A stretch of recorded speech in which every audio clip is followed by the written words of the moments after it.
En este episodio de Píldoras UX te voy a hablar de 5 cosas que las escuelas de diseño nunca te dirán. Que nunca te dirán sobre todo en el proceso en el que vas a comprar un curso de especialización en UX UI. Hola, soy Gemma Gutiérrez, diseñadora de productos digitales y fundadora de la escuela online y comunidad de píldorasux.com. Si deseas aprender diseño de experiencia de usuario con un enfoque humanista, este es tu lugar. Vamos a comenzar. ¿Por qué no te van a contar esto? Bueno, porque hoy lo que te voy a contar son ciertas cosas que debes de tener en cuenta si quieres trabajar realmente en mi profesión. Y es que a día de hoy pues no es tan fácil como hace unos años. Lo primero de todo que debes de saber es que necesitas saber inglés, ¿vale? No se trata de que tengas un título. Los títulos, cuando estás buscando un trabajo de diseñadora UX o de product designer, no te van a pedir un título de inglés, sino que directamente en una entrevista, pues van a pasar a hablar en inglés contigo y van a ver qué fluidez tienes tú hablando. Entonces, ¿qué sucede? Que no sé si te has dado cuenta, yo siempre voy a hablar, por cierto, de cuál es, ¿no?, el ámbito de la búsqueda de empleo en España, que es el país donde vivo, pero no sé si te has dado cuenta que cuando buscas ofertas de empleo en España, precisamente de mi profesión, de ser UX, UI designer o product designer, ¿vale? Que sabes que es una evolución del mundo de UX a un perfil un poco más estratégico. He hablado de ello, de hecho, en mi podcast. Te dejaré en las referencias si quieres saber de qué va el ser product designer. Te dejaré en las referencias el episodio relacionado.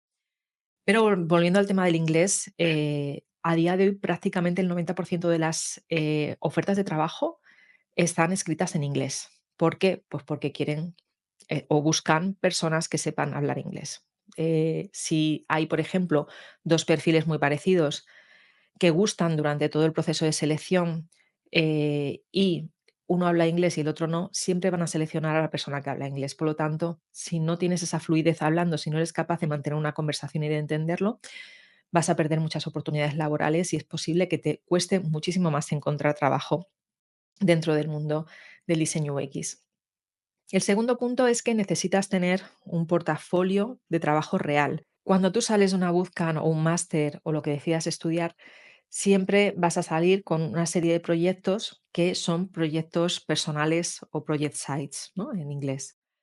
¿Qué sucede? Que realmente a la hora de ponerte a buscar trabajo, también igual que te digo que la gran mayoría de las ofertas laborales están escritas en inglés, la gran mayoría de las ofertas laborales piden que tengas experiencia. Por lo tanto, debes de buscar o encontrar personas que estén emprendiendo para poder ayudarlas de alguna manera y poder tener ese producto digital que sea, bueno, que sea real y esa experiencia que sea real en tu portafolio y en tu currículum, que es lo que va a hacer que realmente se interesen y que te llamen, a no ser que sea un puesto para estar en prácticas, ¿no? Que ahí evidentemente sería raro que te pidieran pues tener experiencia laboral.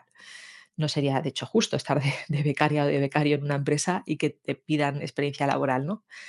Entonces, precisamente en este punto, el de trabajar en un proyecto real, debido a que la mayoría de las escuelas no te dan esa posibilidad, yo decidí hace varios años lanzar un curso que se llama Grupo de Trabajo, ¿no? De hecho, ahora en noviembre, la semana que viene, empieza un nuevo grupo de trabajo donde vamos a ayudar a una startup muy pequeñita que está montada por 3 personas y que, bueno, pues necesitan ayuda con la parte de diseño y ahí que va a ir pues un grupo de diseñadoras y diseñadores a ayudarles, ¿no? Un poco bajo mi guía durante los próximos 4 meses. Si te interesa, también te dejaré en las referencias del episodio el enlace a este curso.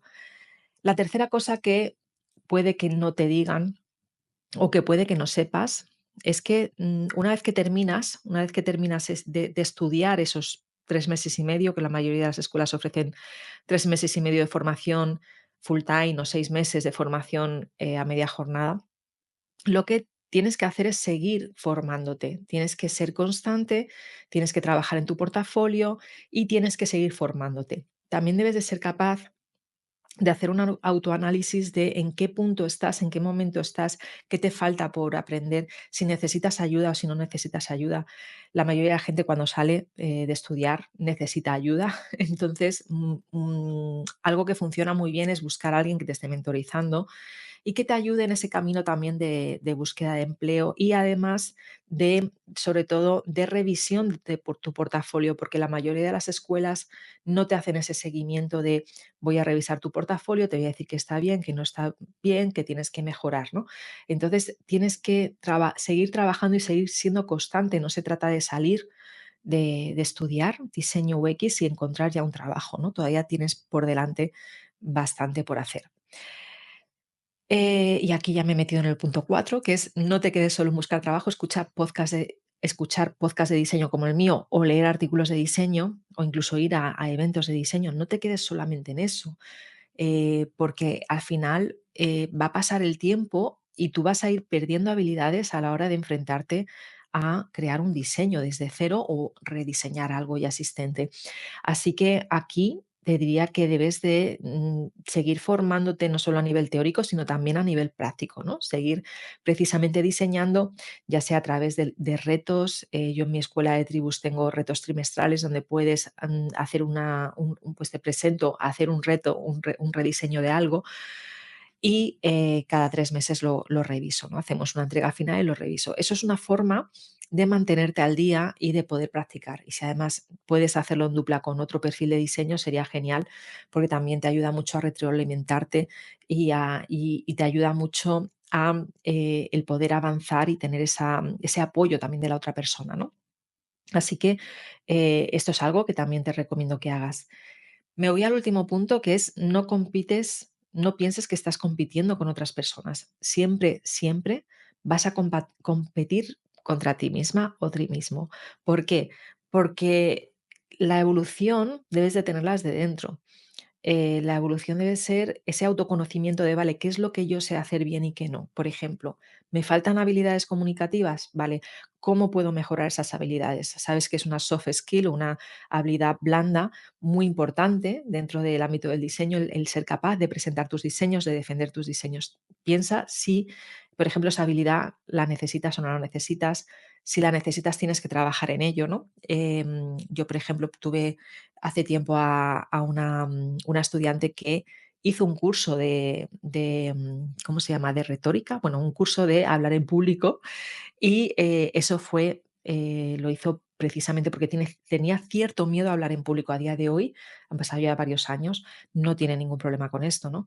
Entonces, ahí es donde vas viendo esa evolución, tienes que ir viendo tu propia evolución.